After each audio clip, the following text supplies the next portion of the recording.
मामुपेत्य पुनर्जन्म दुःखालयश शाश्वतम् नानुपवन्ति महात्मानं सत्सिद्धिं परमां गता।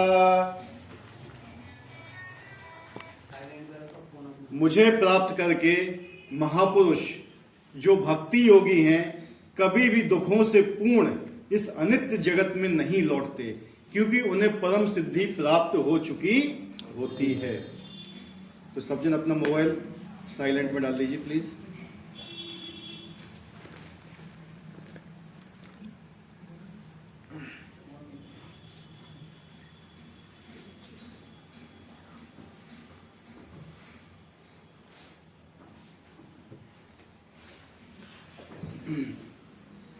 परम सिद्धि,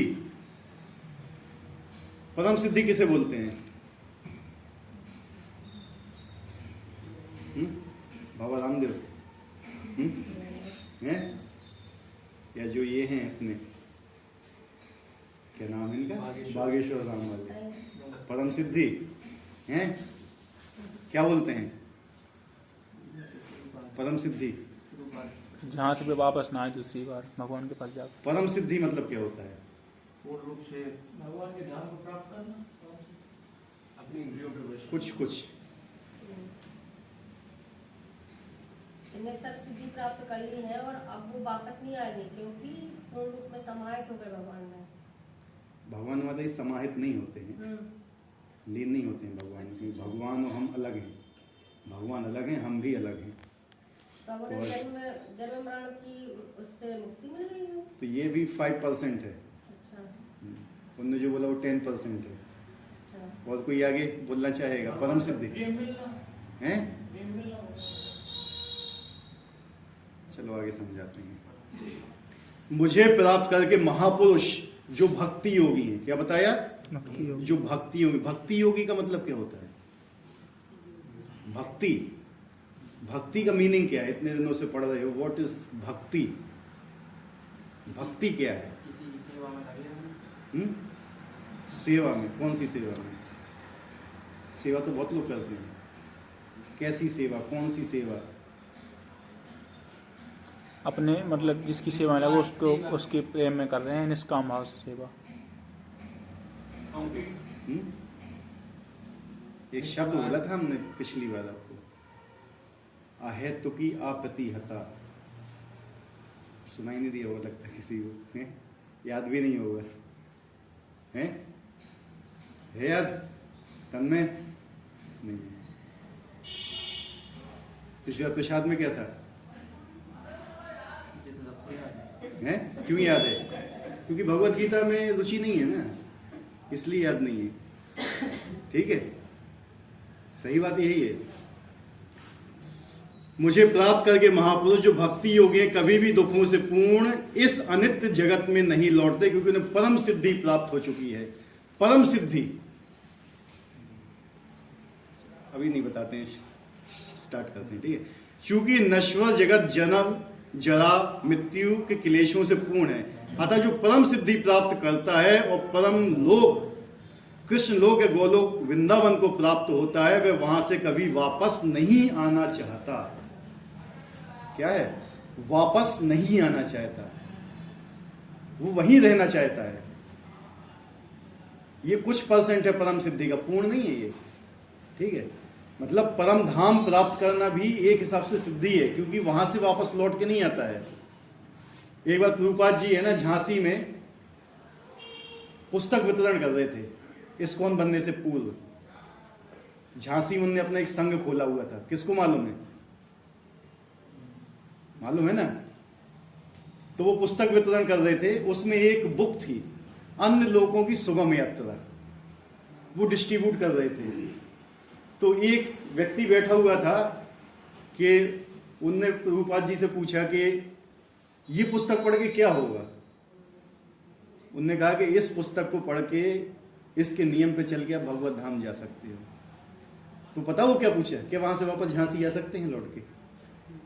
समझे? मतलब चेतना कहां पे फंसी हुई है?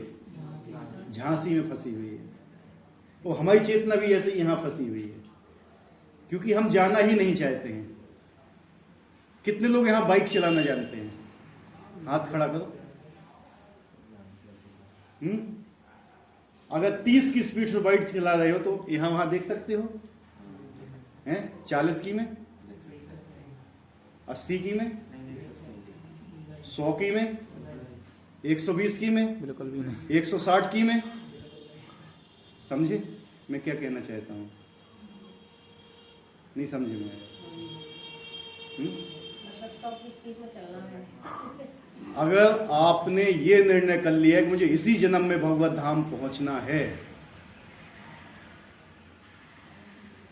आप 160 की स्पीड पे भाग रहे हो और फिर उस समय यहां वहां नहीं देखना है ये क्या कर रहा है, वो क्या कर रहा है, उसने मुझे ये बोल दिया, उसने मुझे ये बोल दिया, उसने ये कह दिया, उसने वो कह दिया, फलाना कर दिया, आज मेरे साथ ये हो गया, मेरे साथ वो हो गया, फलाना मर गया, ठिकाना मर गया।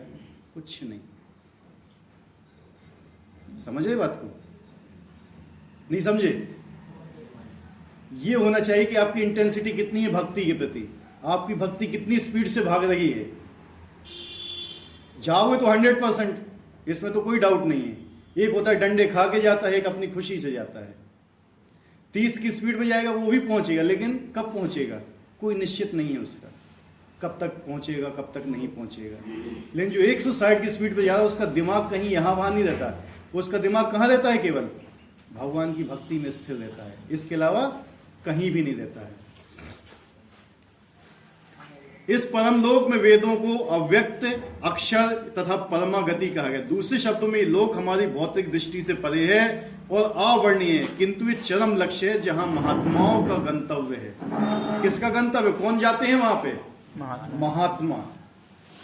एक ऐसा लोक है जहां जिसके बारे में हम चिंतन भी नहीं कर सकते हैं, क्योंकि हमारी बुद्धि से परे है वो। हमारी बुद्धि वहां तक नहीं पहुंच सकती। हमारी बुद्धि तो ब्रह्मलोक के पर्यंत भी नहीं पहुंच सकती है। जो ब्रह्मलोक है, ब्रह्मलोक के बाहर 7 परतें हैं, मन बुद्धि अहंकार, पृथ्वी अग्नि जल वायु आकाश, मन बुद्धि अहंकार। हम इनको ही भेद नहीं पाते हैं। हम 5 को, पृथ्वी अग्नि जल वायु आकाश मन बुद्धि, क्योंकि हमारी बुद्धि यहीं तक काम करेगी। कहां तक? बुद्धि तक। बुद्धि से ऊपर अहंकार में हमारी बुद्धि डगमगा जाएगी, हम इससे बाहर निकल ही नहीं पाएंगे अपनी बुद्धि से। तो इसके आगे क्या है ये हम नहीं जान सकते। लेकिन जो व्यक्ति इस बुद्धि से आगे जा चुका है या वहां से आया हुआ है, वो हमें वहां के बारे में बताता है कि वहां कैसा है। और जब वहां के बारे में बताया जाता है, ब्रह्म संहिता में बताया गया कि वहां कैसा है, ठीक है, और लोगों को वहां जाना चाहिए। हम लोग क्या है ना, हम लोग जेल में फंसे हुए हैं। हम ये सोच रहे कि आज हम 3rd क्लास की जेल में, कल 2nd क्लास में पहुंच जाएंगे, परसों 1st क्लास की जेल में पहुंच जाएंगे, फिर 3rd क्लास में आएंगे। हम यहीं पे सुख ढूंढ रहे हैं। एक चीज बताओ, कोई सब्जी बनी हुई है, अगर उसमें पनीर नहीं पड़ा हुआ है तो क्या आप उसको शाही पनीर बोल सकते हो? कौन बोलेगा? बताओ मुझे शाही पनीर। बगल से हैं? अगर किसी सब्जी में पनीर नहीं पड़ा हुआ है तो क्या उसको पनीर की सब्जी बोला जा सकता है?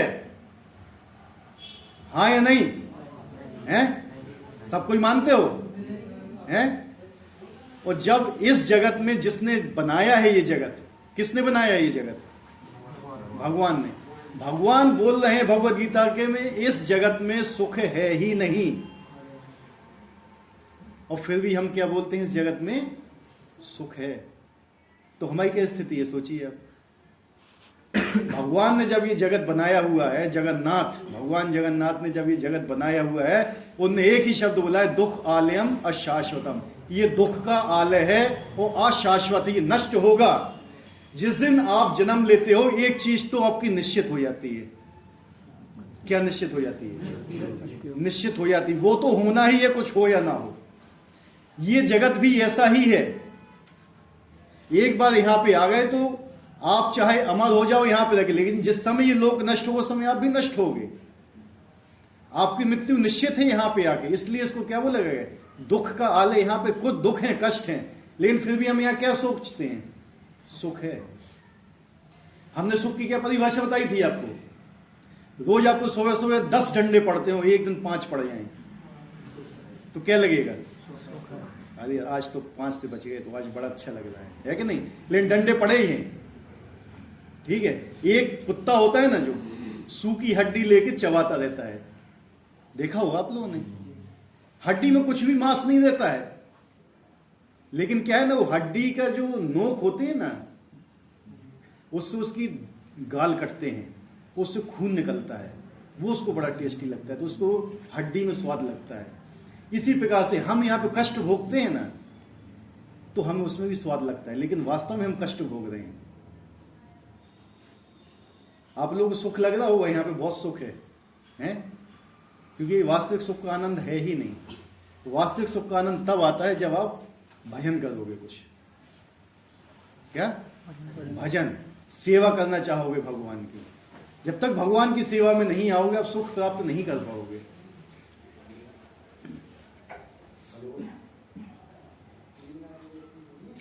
महात्मा अनुभव सिद्ध भक्तों से दिव्य संदेश प्राप्त करते हैं और इस प्रकार वे धीरे धीरे कृष्ण भावना में तो भक्ति विकसित करते हैं और दिव्य सेवा में लीन हो जाते हैं कि वे ना तो किसी भौतिक लोक में जाना चाहते हैं, यहां तक कि वे किसी आध्यात्मिक लोक में भी नहीं जाना चाहते। दो लोक हैं, भौतिक लोक यानी अनंत ब्रह्मांड है, किसी एक लोक में भी नहीं जाना चाहते। जो भगवान से प्रेम करते हैं, किससे प्रेम करते हैं? भगवान से। जो भगवान की सेवा करना चाहते हैं, वो ना तो भगवत धाम जाना चाहते हैं, ना किसी भौतिक लोक में जाना चाहते हैं। तो कहां जाना चाहते हैं बताइए? ना तो उन्हें गोलोक जाना है, ना उन्हें वैकुंठ जाना है, ना उन्हें पृथ्वी पे आना है, ना उन्हें नरक जाना है, कहीं पे भी नहीं जाना चाहते। तो कहां जाना चाहते हैं? भगवान की सेवा करते हैं। भगवान की सेवा करना कौन चाहता है? देखो, कुछ चीज होती है ना, बोलना बहुत आसान होती है। क्या होती है? बोलना बहुत आसान होती है, लेकिन उसको जब करने पे आता है ना, तो आदमी कर नहीं पाता है। भगवान की सेवा, सेवा को इतना आसानी से ले लिया आदमी, घर की मुर्गी है दाल बराबर है, ऐसा नहीं होता है, ठीक है। हफ्ते में 1 घंटा समय निकालने को तो बहुत भारी पड़ता है, भगवान की सेवा तो बहुत दूर की बात है। समझे बातों को? एक हफ्ते में 1 घंटे का कितना परसेंटेज हो गया पता है आपको? एक हफ्ते में कितने घंटे होते हैं? 168। कितने होते हैं? 168 में से यार आपने 2 घंटे निकाल लिए, मान लो मैक्सिमम, कितना परसेंट हो गया? 1% है कि नहीं? यार आप उतना भी जब भगवान के लिए नहीं निकाल पाए तो सेवा क्या करोगे? और वो भी कहते हैं निरंतर सेवा करना है भगवान की, 24 घंटे। जब 1% भी नहीं हो पा रहा तो 24 पूरा 100% की क्या हम आशा कर सकते हैं? लेकिन करना क्या, ये हमारा नित्य काम है। लेकिन सेवा तो करते ही हो, सेवा करते हो, दूसरों की सेवा करते हो, जो आपको डंडे मारते हैं, जो आपको गालियां देते हैं। बताइए, नहीं करता कोई सेवा? मैं भी वही सेवा करता हूं, मुझे भी गालियां मिलती हैं ऑफिस में, फिर भी सेवा करना पड़ती है। लेकिन जहां हम भगवान की सेवा करना चाहते हैं, वहां हम सेवा नहीं करना चाहते हैं। ये होती भगवान से हम ईर्ष्या करते हैं। क्या होती है? ईर्ष्या करते हैं हम भगवान से। सिंपल फंडा यही है। अगर कोई भगवान की सेवा नहीं करना चाहता तो क्या मतलब हुआ इसका? क्या हुआ, कोई बताएंगे? हैं?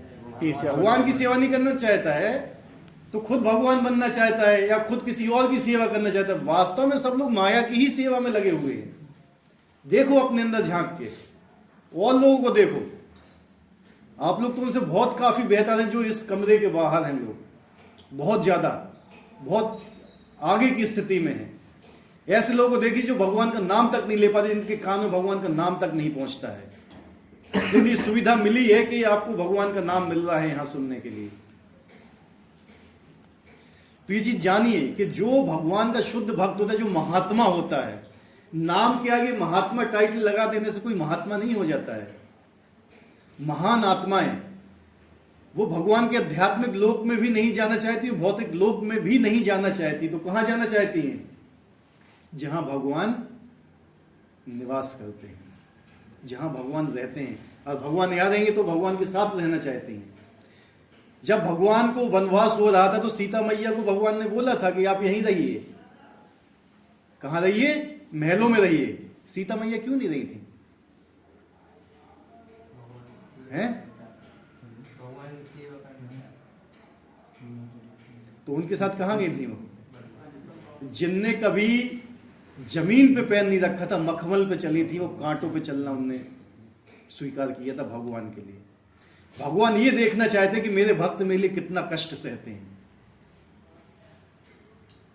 कितना कष्ट सहते हैं मेरे भक्त मेरे लिए। ये मेन चीज होती है। शील प्रभुपाद जी ने कितने कष्ट सहे, देखा आप लोगों ने, सुना उनके बारे में, पढ़ा कभी?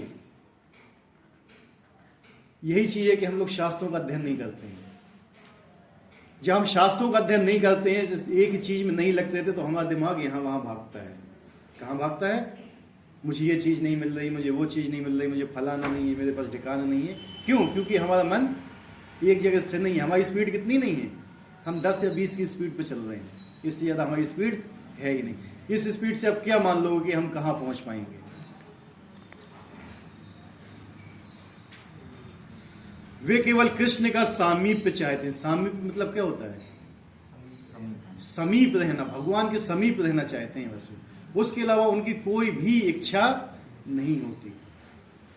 और भगवान के समीप रहना, इसमें भी उनकी इच्छा है। क्या है? कि वो भी भगवान, तो उनकी इच्छा नहीं है वो। इसमें भी 100% नहीं बोला जा सकता है। 100% ये होता है कि अगर भगवान की इच्छा है तो हम भगवान के समीप रहें, और भगवान की इच्छा है तो हम मृत्यु लोक में रहें, और भगवान की इच्छा है तो हम स्वर्ग लोक में रहें, कहीं पे भी रहें, अगर भगवान की इच्छा है तो। हमसे बड़ा भक्त तो रावण भी था, क्योंकि वो भगवान की इच्छा पूरी करने के लिए राक्षस योनि में आया था। समझ रहे? हिरण्यकश्यपु जिसके बारे में हम सुनते हैं, उसने भी भगवान की इच्छा पूरी करने के लिए ही दैत्य कुल में जन्म लिया था। भगवान की इच्छा थी कि मुझे युद्ध करना है, तो भगवान किसी कीड़े मकोड़ों से युद्ध नहीं करते हैं। भगवान से युद्ध करने के लिए उनको चाहिए कि कोई ताकतवर व्यक्ति हो, इसलिए उन्होंने उनको वहां से किसी तरह भेजा कि जाइए, क्योंकि भगवान को युद्ध करना था, भगवान की खुशी थी उसमें। मेन चीज ये था। ठीक है, लेकिन क्या हम भगवान की खुशी के लिए कुछ करना चाहते हैं? हम भगवान के समीप जाना चाहते हैं। क्यों? उसमें मेरी खुशी है। मैं जन्म मृत्यु के चक्र से बचना है, क्यों? मुझे कष्ट नहीं भोगना है। समझे बात? मैं कष्टों से बचना चाहिए, इसलिए भगवत धाम जाना चाहता हूं। Right wrong? इसमें क्या भगवान की खुशी है? लेकिन आपकी तो खुशी है। अभी यही तो बोले थे कि हमें भगवत धाम जाना है, जन्म मृत्यु के चक्र से बचना है, यही तो था ना। इसमें क्या हमारी इच्छा है, ये भगवान की इच्छा नहीं है। ये सेवा का मतलब होता है कहीं कहीं पर भी रहो, किसी भी स्थिति में रहो, किसी भी वर्ण में रहो, किसी भी आश्रम में रहो, लेकिन भगवान की सेवा होना चाहिए। समझ रहे? चाहे मृत्यु लोक में चाहो, चाहे नरक लोक में रहो, चाहे वैकुंठ में रहो, चाहे स्वर्ग में रहो, चाहे स्वयं जाके गोलोक वृंदावन में रहो, लेकिन अगर आप भगवान की सेवा नहीं कर रहे हो तो वो आपके लिए नरक है। समझ रहे हो ना बात? अगर आपको फौज की ट्रेनिंग कराए बिना युद्ध में भेज दिए है तो क्या होगा? पहली गोली मार जाओगे। हैं? तुम अपने सैनिक को ही मार दोगे, खुद मारोगे नहीं मारोगे ये तो पता नहीं, खुद तो भागा होगे वहां से, लेकिन अपने सैनिकों को जरूर मार दोगे। समझ रहे? इसलिए फौज में जाने से पहले 3 साल की अच्छी तरह ट्रेनिंग दी जाती है, डिसिप्लिन दिया जाता है। दिया जाता है कि नहीं दिया जाता है?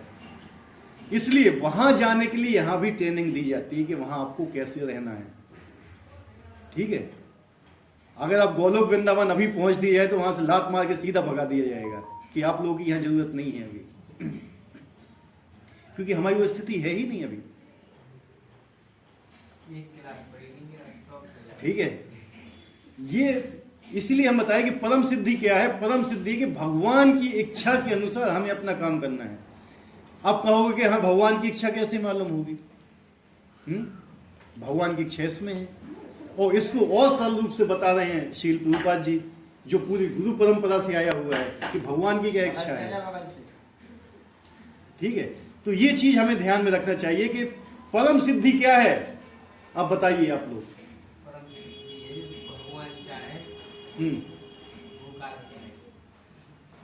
अब ये सोचिए कि क्या वास्तव में वो कार्य हो रहा है? हैं? ये होती है परम सिद्धि। भगवान की इच्छा पूरी करना। हनुमान जी के लंका में आग लगाने गए थे नहीं, लेकिन भगवान की इच्छा थी। कैसे पता चला था उनको भगवान की इच्छा है?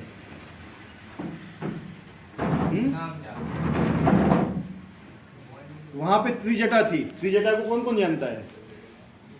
त्रिजटा, हाँ, त्रिजटा ने बोला था मैंने स्वप्न देखा हुआ है कि एक वानर लंका में आया हुआ है, उसने लंका में आग लगा दी है। हनुमान जी समझ गए कि लगता है ये मेरे भगवान का संदेश है मेरे लिए। ठीक है, हनुमान जी को अपने ऊपर अहंकार नहीं आया था। जब हनुमान जी वहां पहुंचे तो निशाचर सोने जाने वाले थे। 3:20 का समय था उस समय, सुबह का लगभग। तो उस समय जो रावण था, जब रावण आया वहां पे, हनुमान जी कहां पे थे? पेड़ के ऊपर बैठे हुए थे, छोटा रूप धारण करके। ठीक है, वो हनुमान जी ने सीता जी को मारने के लिए तलवार उठा ली। किसको? सीता जी को मारने के लिए तलवार उठा ली। वो मारने वाले थे तो उसको पकड़ लिया किसने? मंदोदरी ने। किसने पकड़ लिया? मंदोदरी। हनुमान जी सोच रहे थे कि मैं रावण को ही मार देता हूं, सीता जी के ऊपर ये हाथ उठा रहा है। तो हनुमान जी समझ गए कि भगवान राम को मंदोदरी से सेवा लेना थी। किससे सेवा लेना थी? मंदोदरी से। तो उन्होंने सेवा ले ली। अब जब उनको ये संकेत पता चला कि एक वानर लंका में आग लगाएगा, तो हनुमान जी ने कभी ये नहीं सोचा कि मैं कहां से घी लेके आऊंगा, कहां से मैं कपड़े लेके आऊंगा, कहां से क्या करूंगा, फलाना ठिकाना, कुछ नहीं सोचा था। ऑटोमेटिक भगवान ने क्या व्यवस्था की? वहां पे राक्षसों को भेजा, लड़ाई हुई। लड़ाई के बाद कौन आया? इंद्रजीत। इंद्रजीत आया। इंद्रजीत ने ब्रह्मास्त्र का संधान किया। हनुमान जी काट सकते थे उसको, नहीं काटा, सम्मान किया ब्रह्मास्त्र का और चले गए। वहां पर उसको मारने वाले थे कि हनुमान जी को मार दिया जाए, लेकिन विभीषण ने क्या बोला? नहीं, इनकी पूंछ में आग लगा जाए इनका। तो हनुमान जी समझ गए कि विभीषण को भी भगवान ने सेवा दे दी है। और बिना कुछ किए कपड़े लपेटे गए, शुद्ध घी लपेटे गए, हनुमान जी को व्यवस्था नहीं करना पड़ी ना, और लग गई लंका में आके। अगर भगवान को आपसे काम कराना है वो करा लेंगे। समझ रहे बात? अगर उनको आपको यहां बुलाना है तो आप आओगे, अन्यथा आप नहीं आओगे। समझ रहे बात को? अगर भगवान को आपसे कुछ धन की आवश्यकता है तो वो ले लेंगे। अगर भगवान को आपसे धन की आवश्यकता नहीं है, आप कभी दे नहीं पाओगे। आपकी कभी मति ही नहीं बनेगी देने के लिए।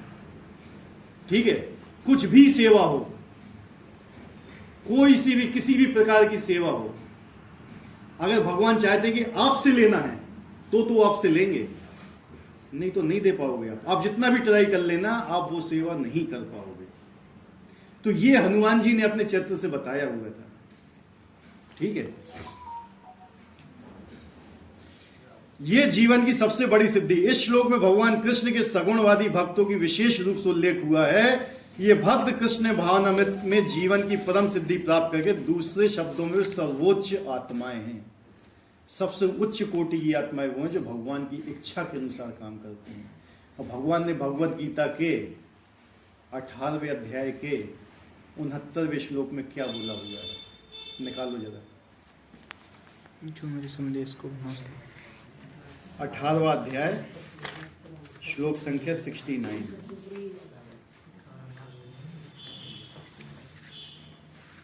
निकालो सब जन, निकालो जिसके पास भगवत गीता है। अध्याय संख्या 18, श्लोक संख्या, मेरे बुक का अलग है श्लोक, आप बता दीजिए। ये दो, हाँ यही है, 69 है, 611 पेज नंबर। हाँ 616 611 निकालो उस समय। क्या लिखा हुआ है उसमें, कोई पढ़ के बताएगा? 18 का 69वां श्लोक, अध्याय 18 सबसे लास्ट अध्याय है, उसका 69वां श्लोक है, 69 श्लोक। ये गीता का सबसे टॉप मोस्ट मतलब पॉइंट है भगवत गीता का। 66 से चालू होता है। जो नहीं मिला मिल गया ना? कोई पढ़ के सुनाइए। 68वां पढ़ना और 68वां अध्याय। जो व्यक्ति भक्तों को ये परम रहस्य बताता है। परम रहस्य क्या है? श्रीमद् भगवद गीता का ज्ञान। जो भक्तों को ये परम रहस्य बताता है, यही है ना?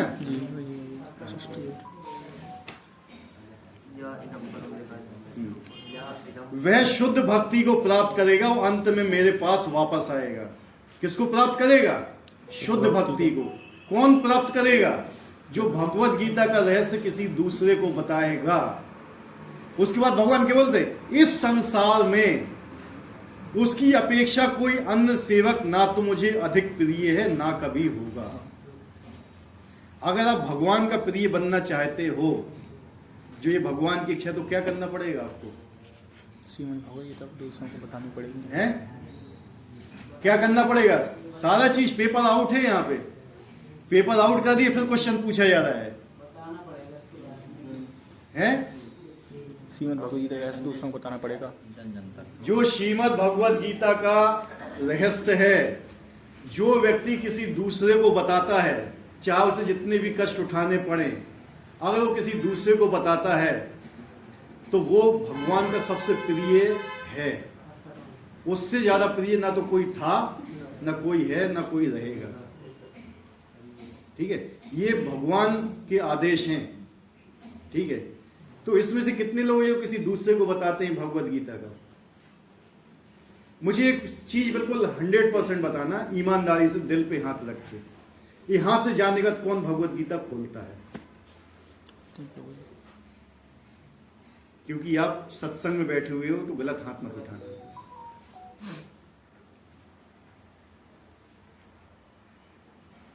बताने की बात कहां रह गई? एक आदमी जो पागल होता है, एक पागल आदमी होता है, रास्ते में वो गाली बकता है, उल्टा सीधा खाता है, कहीं पे पड़ा हुआ, उसको देख के आपको कैसा लगता है? दया आती है उसके ऊपर?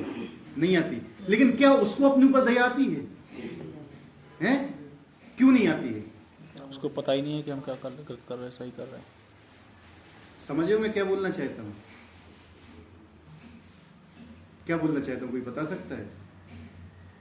मतलब जो लोग गलत कर रहे हैं, गीता नहीं सुन रहे हैं, वो उनको पता ही नहीं कि गीता है का गीता का तो बात अलग है। ठीक है? एक आदमी जो गंदगी में पड़ा हुआ है, मतलब सबसे गरीब आदमी है, सबसे कचरा आदमी है, वो वहां पे कष्ट भोग रहा है, लेकिन एक अच्छा आदमी है जिसने उसको देखा, उसके ऊपर दया आती है, उसको कुछ देना चाहिए हमें, है कि नहीं, कि इसकी स्थिति ऊपर आ जाए। तो लेकिन जो वो व्यक्ति है जो वहां पे पड़ा हुआ है, उसको कोई मतलब नहीं है अपने से। वो कह रहा हम तो इसी में खुश हैं। ठीक है? स्वर्ग लोक के जब देवता हमें देखते हैं ना, उनको बहुत चिंता होती है, ये लोग कहां कचरे में पड़े हुए हैं, कम से कम यहां उठते हैं। स्वर्ग से ऊपर क्या होता है? स्वर्ग से ऊपर भी ये 6 लोग कौन है?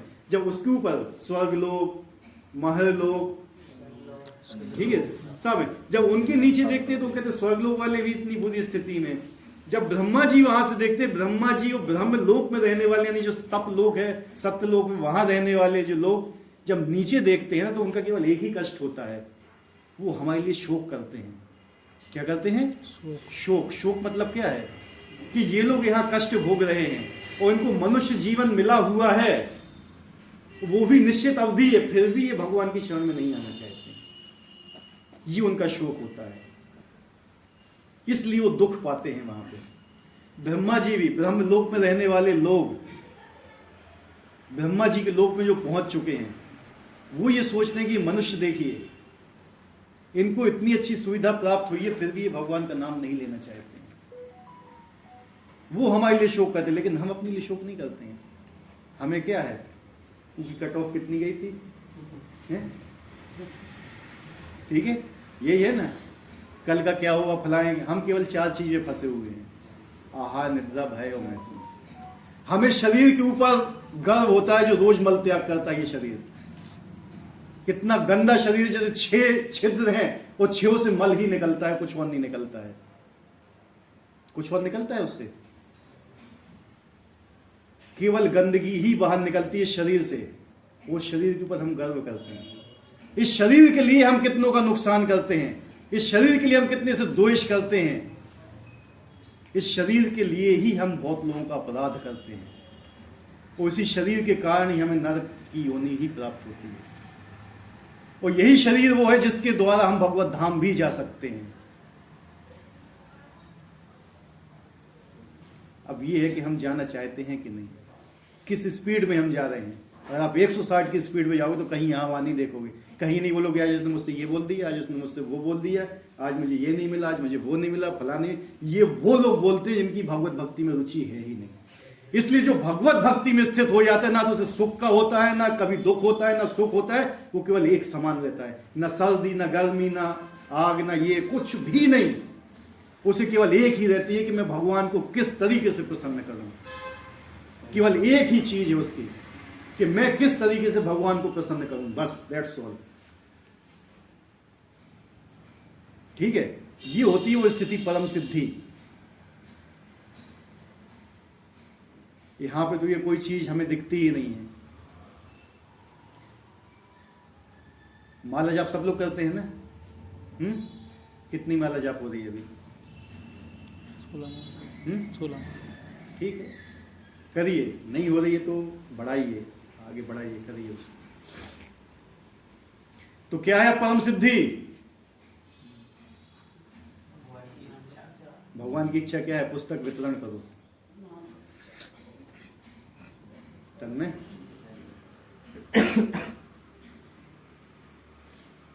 ये संदेश किसी यार आप इस लायक नहीं है, हमें पता, हम लोग भी इस लायक नहीं है कि हम पूरा भगवत गीता का संदेश यथारूप में, इतनी बुद्धि नहीं है हमारे पास, हम किसी दूसरे तक पहुंचा सके। प्रभु जी, हाँ। कुछ लोग गलत काम करते हैं और वो ये बोलते हैं कि भगवान की इच्छा इसलिए किया हमने। क्या? कुछ लोग जैसे कोई गलत काम कर रहे हैं और उनसे पूछा जाए क्यों किया, मतलब तो वो तो ये बोलते हैं कि शायद भगवान की यही इच्छा थी इसलिए किया हमने। तो उनको क्या पता है भगवान की इच्छा? भगवान के भगवत गीता में बोल रहे हैं कि ये मेरी इच्छा है? नहीं है। तो फिर भगवान की इच्छा से थोड़ी ये सब कुछ होता है, उसमें उनकी भी इच्छा होती है। भगवान तो केवल हमारी इच्छाओं को पूरी करते हैं।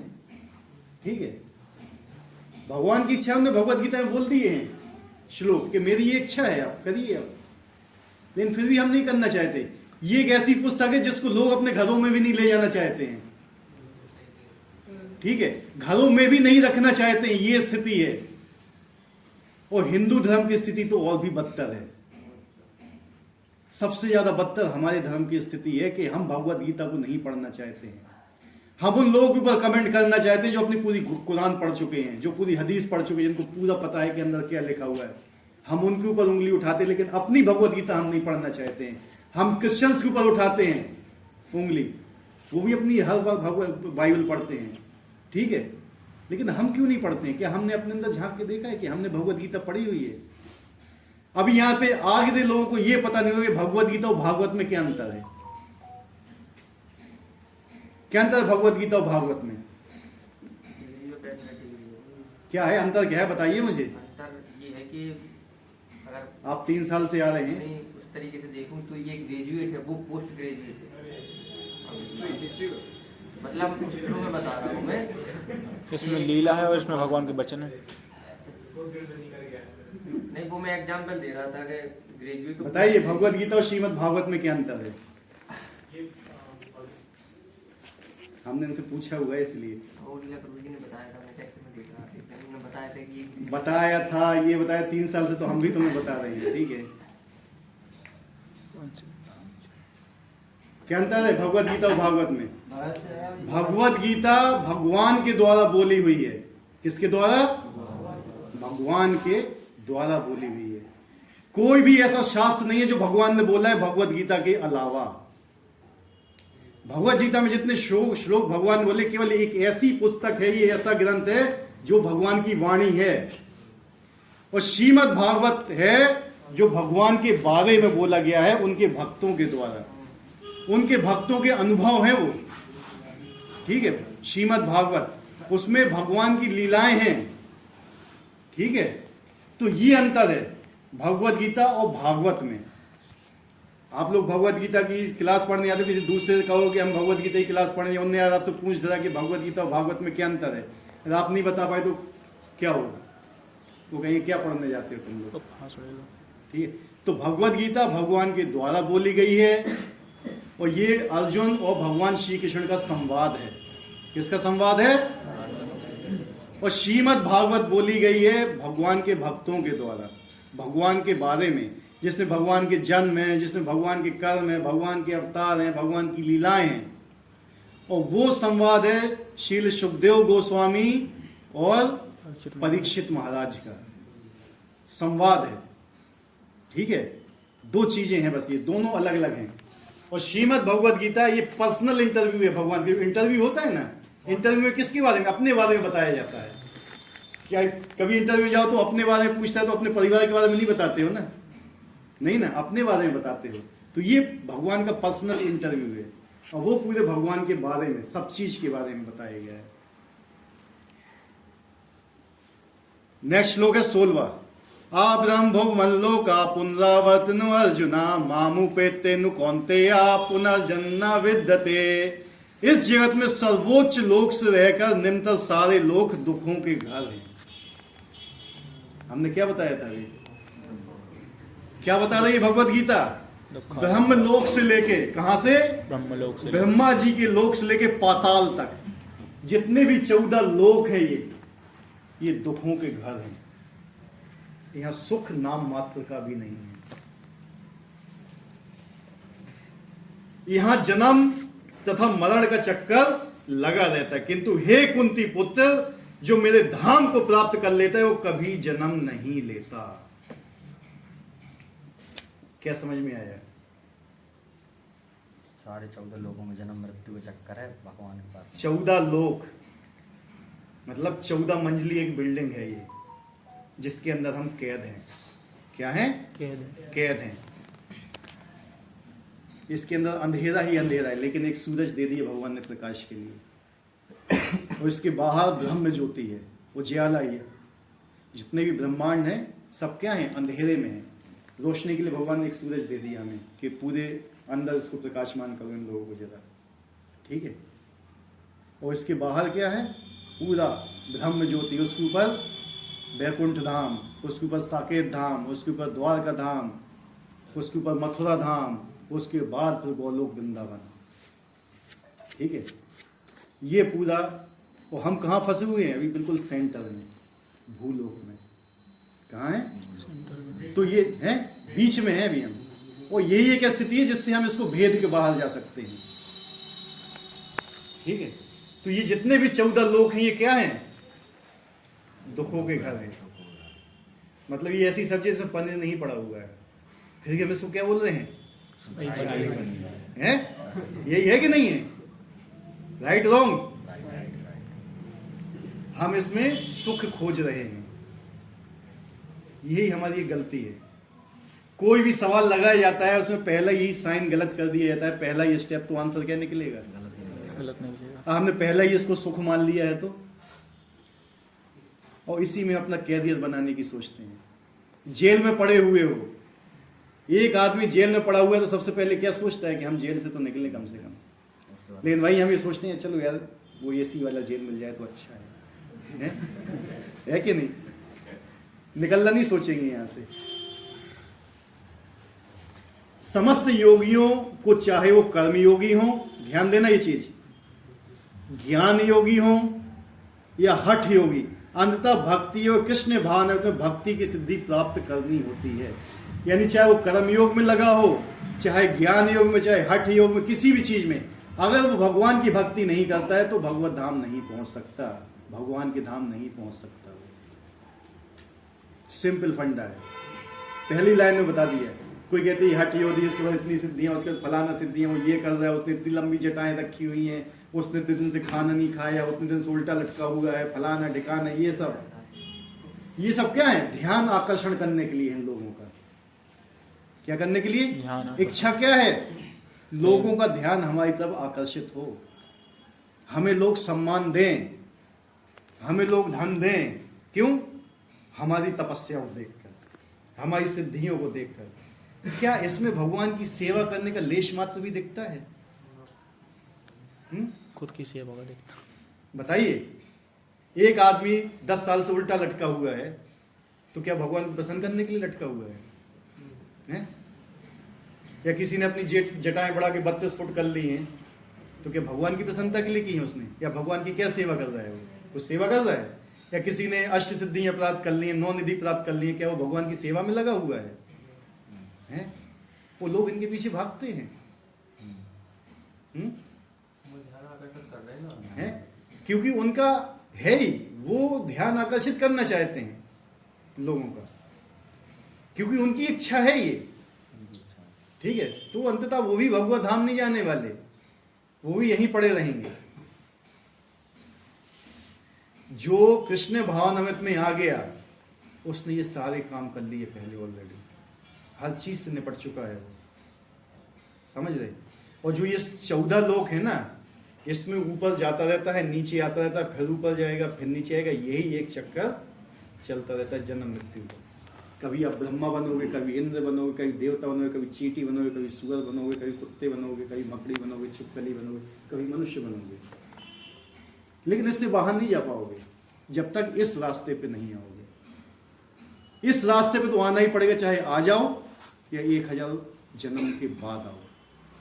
जाने का रास्ता क्या है? पिक्चर का नाम एक ही रास्ता है, एक ही रास्ता है ना, यही रास्ता है। इसके अलावा यहां से नहीं जाओगे बाहर, जा ही नहीं सकते। और दूसरी बात, हमारे अंदर वो शक्ति नहीं है कि हम अपनी शक्ति से बाहर चले जाएं। उसके लिए हमें गुरु की शक्ति चाहिए। किसकी? गुरु की, जो गुरु परंपरा में है। और गुरु परंपरा में कोई गुरु नहीं है तो वो भी आपको भगवत धाम नहीं पहुंचा सकता है, उसके अंदर इतनी शक्ति नहीं है। क्योंकि एक दीपक को जलाने के लिए दूसरे दीपक की आवश्यकता होती है। कोई दीपक अपने आप जलता है क्या? बताइए, हैं? एक जो गुरु परंपरा है, ऊपर से जो ज्ञान आया दूसरे व्यक्ति के पास गया, उससे तीसरे के, उससे चौथे के, ऐसे ये ज्ञान ट्रांसफर होता है। ऐसे ही ट्रांसफर जो पूरे गौड़ीय वैष्णव संप्रदाय से ट्रांसफर होके यहां तक आया हुआ है, वो वही ज्ञान आपके पास भी जा रहा है। ठीक है, तो यही बताया है, जब तक आप गुरु के शरणों में नहीं जाते हो, गुरु की शरण करके उनसे मांगते नहीं तो मुझे ज्ञान दीजिए आप, मैं यहां से कैसे बाहर निकलूं। गुरु सबसे ज्यादा प्रसन्न तब होता है जब कोई शिष्य उससे आके ये कहता है कि गुरु मुझे बताइए कि मैं इस धरा से कैसे निकलूं, कैसे भगवान की सेवा में लगूं। लेकिन आज के तथाकथित लोग कैसे जाते हैं? मुझे नौकरी लग जाए, वो ब्याह हो जाए, मुझे मोड़ी को ब्याह हो जाए, वो घर बन जाए, वो जो बन जाए, वो बन जाए, फलान। अगर भगवान की भक्ति कर रहे हो तो आपको ये चीज ऑटोमेटिक ही मिल जाएंगी। इनके लिए कोई अलग से प्रयास करने की जरूरत नहीं है आपको। अगर आप भगवान की सेवा में लगे हो तो भगवान भी आपकी सेवा में लगते हैं। फिर कौन कौन अभी गया था वहां पे वृंदावन? आप ही गए थे ना। श्रील रूप गोस्वामी, श्रील रूप गोस्वामी भगवान के नाम का भजन कर रहे थे जून की गर्मी में। किसमें? जून की गर्मी। जून की गर्मी में, ना तो छाव ना कोई, भगवान का भजन कर रहे थे। तो उनकी छाव देने कौन आया था? राधा रानी। स्वयं राधा रानी अपनी चुनरी से उनको छाव दी थी। समझ रहे हो? स्वयं राधा रानी आई थी, चुनरी डाली थी ऐसे। ठीक है, मुझे ये नहीं आया रूप गोस्वामी थे या शायद रघुनाथ दास गोस्वामी थे। रघुनाथ दास गोस्वामी थे। उसके बाद जब वो भजन कर रहे थे तो शेर और शेरनी एक जोड़ा भी आया था। शेर और शेरनी का जोड़ा आया था वहां राधा कुंड में पानी पीने के लिए। तो उसकी रक्षा के लिए कौन खड़ा था वहां डंडा लेके? भगवान श्री कृष्ण। भगवान श्री कृष्ण। ठीक है, अगर भक्त भगवान की सेवा करना चाहता तो भगवान भी ऐसे नहीं है, भगवान भी भक्त की सेवा में लगते हैं। अगर आप 100% भगवान की शरण में हो जाओ तो भगवान भी 100% आपकी शरण में आ जाएंगे। समझ आए बात को?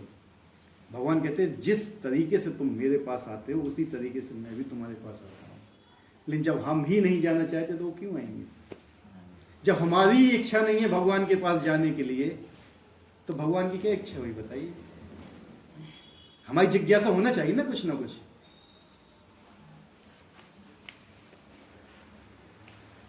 तो क्या बताया गया है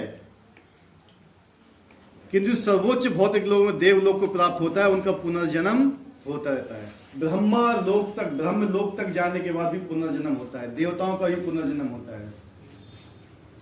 देवताओं की भी मृत्यु होती है, ब्रह्मा जी की भी मृत्यु होती है, उनको भी मनुष्य जन्म लेना पड़ता है। दो प्रकार की गतियां होती हैं। कुछ लोग पुण्य कर्म करके, कर्म कांड करके कहां तक पहुंच जाते हैं? ब्रह्म लोक तक पहुंच जाते हैं। कहां तक? ब्रह्मा जी के लोक तक। लेकिन वहां से उनका पतन होता है, फिर उनको नीचे आना पड़ता, मनुष्य योनि में आना पड़ता है। लेकिन कुछ ऐसे होते हैं जो भगवान की भक्ति में लगे होते हैं, वो क्रमिक गति करते हैं। कैसे? चलो यार स्वर्ग लोग देख लेते हैं कैसा है। भोगों में नहीं फंसेंगे वहां के।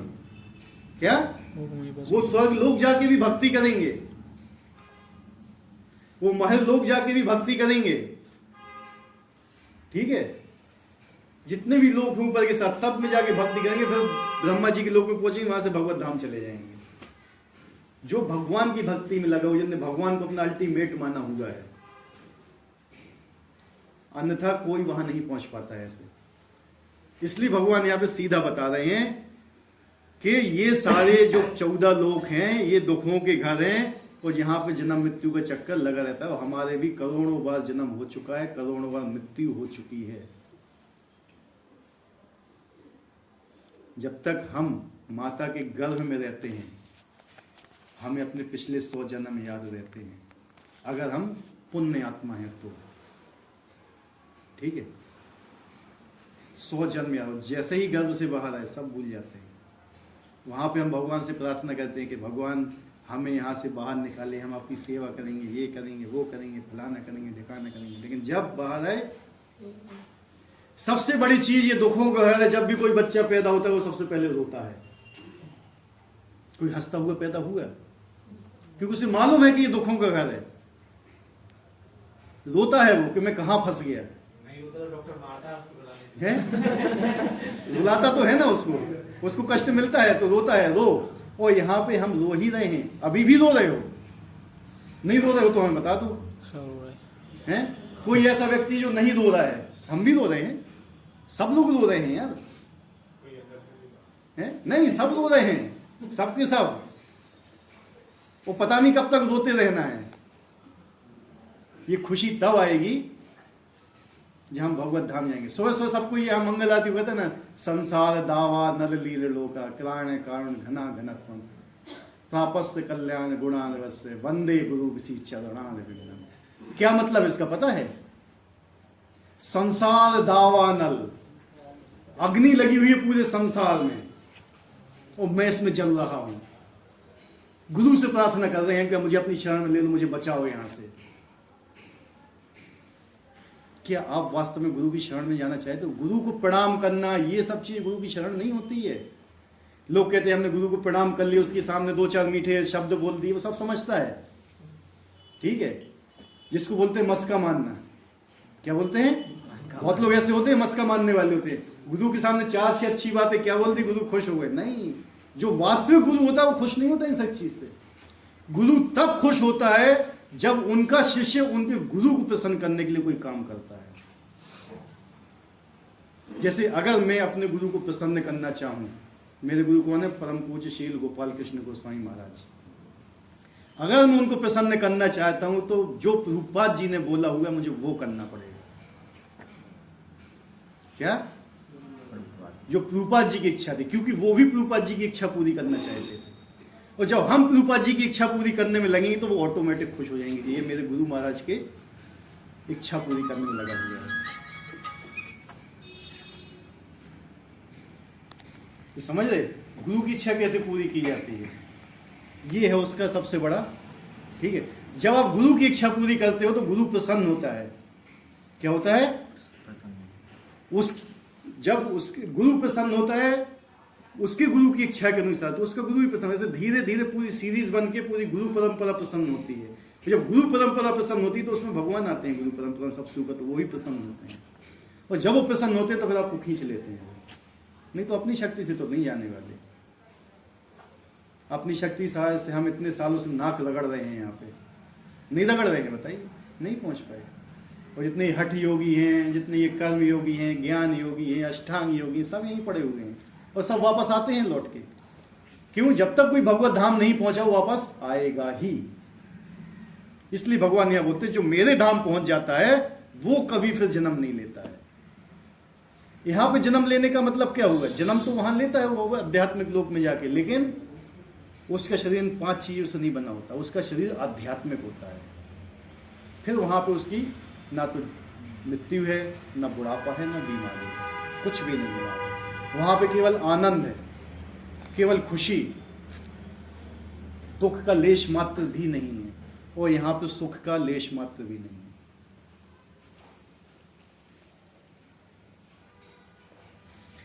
जिस प्रकार इस पृथ्वी के लोग उच्च लोग हो जाते हैं, उसी तरह ब्रह्मलोक, चंद्रलोक तथा इंद्रलोक जैसे उच्चतर लोगों के लोग पृथ्वी पर गिरते रहते हैं।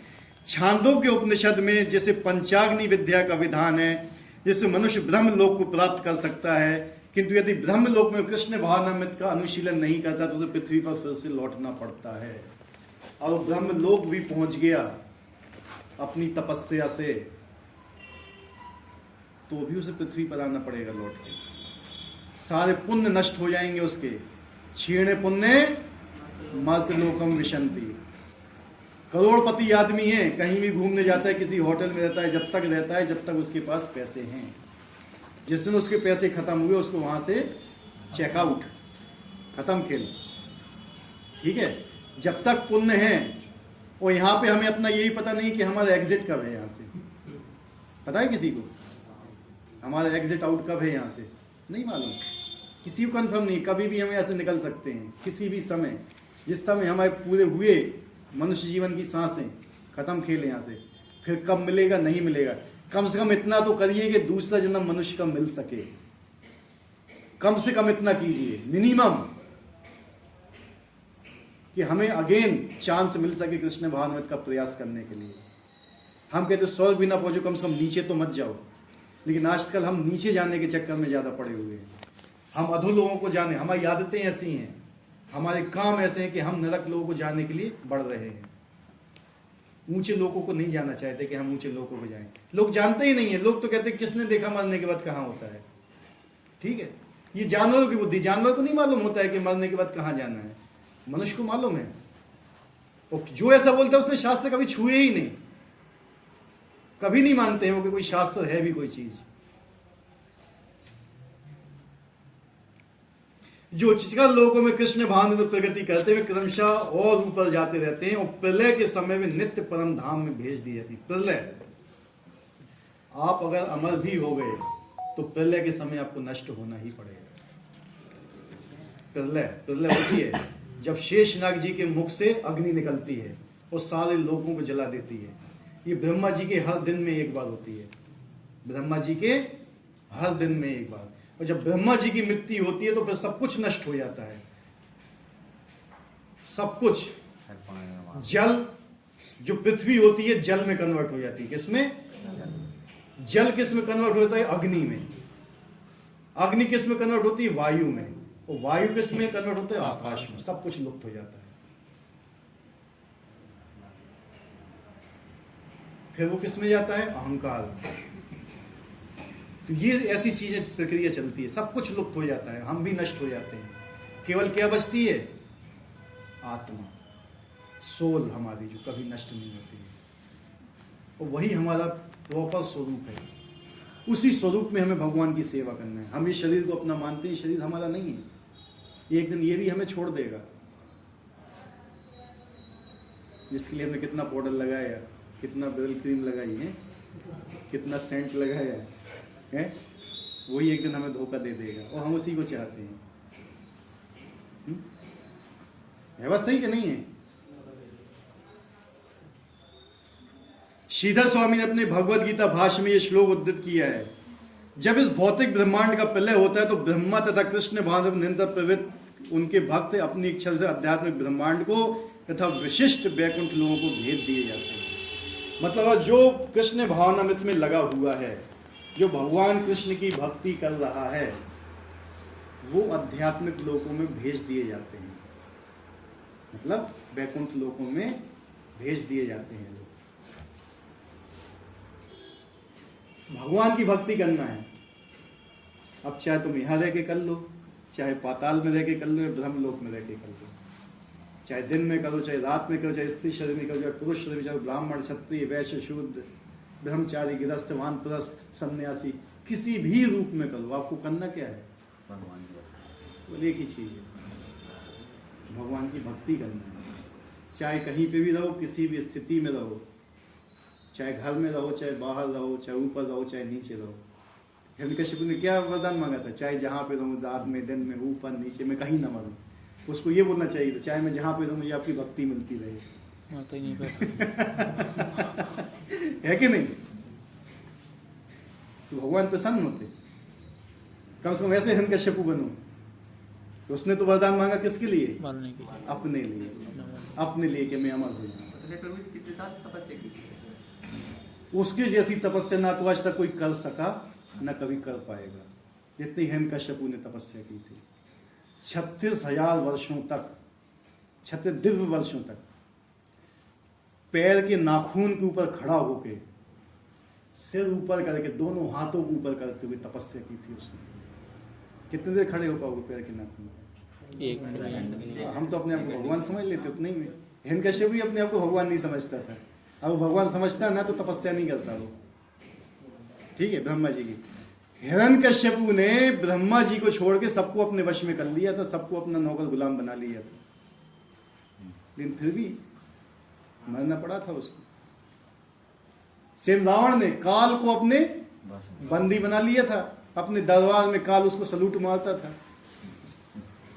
शनिदेव को, इंद्र को, जित को, सबको पकड़ के रखा, लेकिन क्या वो बच पाया? नहीं बच पाया। काल के आगे किसी की नहीं चलती है। समय, काल क्या है? समय है। उसी काल का हम आदर नहीं करते हैं। कौन कौन काल का आदर करता है? कौन कौन समय का आदर करता है? बताइए। करते हो? भगवान के बाद दूसरी सबसे बड़ी शक्ति है काल, जो भगवान का ही रूप है। अगर आप भगवान से प्रेम करोगे तो आपको भगवान लेने आएंगे, नहीं तो आप काल के द्वारा मसल दिए जाओगे। कुछ भी वजूद नहीं रहेगा, कोई वजूद है भी नहीं हमारा। ठीक है, कभी हम किसी किले में जाते हैं ना, फोर्ट्स, किले जानते हो ना, वहाँ सेल्फी लेते हो ना, ये देखो ये किला ऐसा है, यहाँ पे हम सेल्फी ले रहे हैं, आप फोटो खींच रहे हैं। कभी सोचा था कि उस किले में कितनी कभी वो हुआ करती थी संपन्नता, कितने राजा महाराजा हुआ करते थे? सब कहाँ गए आज? खत्म। सब जीरो, कोई नहीं जानते, सब काल के चंगुल में समाप्त हुए। एक दिन हमें भी समाप्त होना है। तो जितना समय मिला हुआ है, कम से कम कुछ तो ईश्वर को दो। हमें पता है तुम लोग 100% नहीं दे सकते हो, हम भी नहीं दे सकते 100%, लेकिन कुछ तो देना चाहिए। नहीं बनता है कुछ देना है? बिजली वाले को बिल नहीं दो तो क्या करता है? काट देता है, तार काट देगा, फिर क्या होगा? क्या भगवान ने कभी ऐसा आपके साथ किया? रोज सूरज निकालते हैं, आप तो कुछ उनको देते नहीं हो। बिल देते हो कभी भगवान को? हैं? नहीं देते ना। भगवान इतना बारिश बरसाते हैं, पानी देते हैं आपके लिए, आपके खेतों को पानी देते हैं, सब कुछ, कि कभी पानी का बिल मांगा उन्होंने? फिर भी नहीं देते हो। लेकिन एक बार नल का बिल मत दो तो पानी भी कट जाएगा। ठीक है, तो कम से कम जो भगवान कुछ कर रहे हैं हमारे लिए, तो हमें भी उनके लिए कुछ करना चाहिए। ठीक है, तो कोई क्वेश्चन है किसी का तो पूछिए।